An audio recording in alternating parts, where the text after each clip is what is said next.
पितृपक्ष का पहला श्राद्ध यानी प्रतिपदा श्राद्ध है और इस बार पितृपक्ष की शुरुआत हो गई है। उस श्राद्ध का समापन 21 सितंबर सर्वपितृ अमावस्या के दिन होगा। हिंदू धर्म में पितृपक्ष के दिनों को बहुत ही महत्वपूर्ण और खास माना जाता है, क्योंकि पितृपक्ष में पितरों की मुक्ति के लिए कर्म किए जाते हैं और उनकी आत्मा की शांति के लिए पूरे विधि विधान से अनुष्ठान भी किए जाते हैं।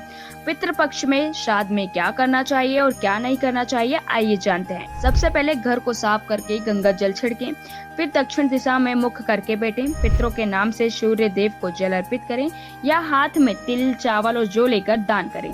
आप पितरों के नाम पर पिंड दान भी कर सकते हैं, जिसमें जौ, चावल, तिल और दूध को मिलाकर पिंड बनाकर अर्पित किया जाता है और अंत में पितरों को खीर पूरी जैसे शाकाहारी व्यंजन अर्पित करें।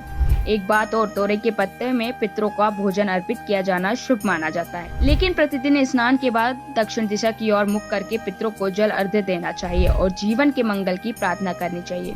श्राद्ध पक्ष के दौरान भगवान विष्णु, पितरों के देवता आर्यमा और भगवान शिव की पूजा करनी चाहिए। आप पीपल के पेड़ की पूजा भी कर सकते हैं और नाम जप के लिए तुलसी की माला का इस्तेमाल भी किया जा सकता है। पितृपक्ष में तामसिक भोजन, विशेष रूप से मांस और शराब का सेवन बिल्कुल नहीं करना चाहिए। श्राद्ध पक्ष में पितरों के निमित्त अग्नि में गाय के दूध से बनी खीर अवश्य होम करें। इस बात का विशेष ध्यान रखें कि ब्राह्मण को भोजन करा रहे हैं तो उससे पहले गाय, कुत्ते, कौवे, देवता और चींटी के लिए भोजन अवश्य निकालें। साथ ही सबसे जरूरी बात है कि दिवंगत पूर्वज का श्राद्ध उसके निधन की तिथि अनुसार होता है और उदाहरण के लिए यदि किसी पूर्वज का निधन किसी भी महीने में और कृष्ण पक्ष या शुक्ल पक्ष में से किसी भी पखवाड़े में जिस तिथि को हुआ होगा तो पितृ पक्ष के दौरान उनका श्राद्ध उसी तिथि के दिन मनाया जाएगा। कई बार वंशजों को अपने पूर्वजों के निधन की तिथि ज्ञात नहीं होती, क्योंकि धर्म शास्त्र मार्ग बताते हैं कि ऐसे लोगों का श्राद्ध सर्व पितृ मोक्ष अमावस्या के दिन किया जाना उचित है।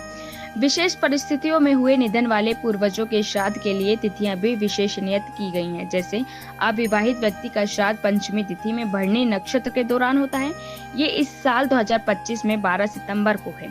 साधु, संत, महात्मा, सन्यासी आदि का श्राद्ध द्वादशी तिथि को करना चाहिए, जो इस साल 18 सितंबर को पड़ेगी। यदि किसी पूर्वज का निधन शस्त्र के आघात से अथवा युद्ध के दौरान हुआ है तो उनका श्राद्ध चतुर्दशी तिथि को किया जाना उचित रहेगा, जो इस साल 20 सितंबर को होगी। सुहागिन महिलाओं का श्राद्ध नवमी तिथि को नियत है। इसे अविधवा नवमी भी कहते हैं और इस साल 15 सितंबर को पड़ रही है। यह भी स्मरण रखने योग्य है कि श्राद्ध सदैव ही दोपहर के बाद और संध्या काल से पहले उपराह काल में किया जाना जरूरी है। वहीं धर्म आचार्य बताते हैं कि श्राद्ध कर्म 3 पीढ़ियों के पूर्वजों तक लाभ पहुंचाता है। इनमें माता पिता, दादा दादी और परदादा दादी लाभान्वित होते हैं।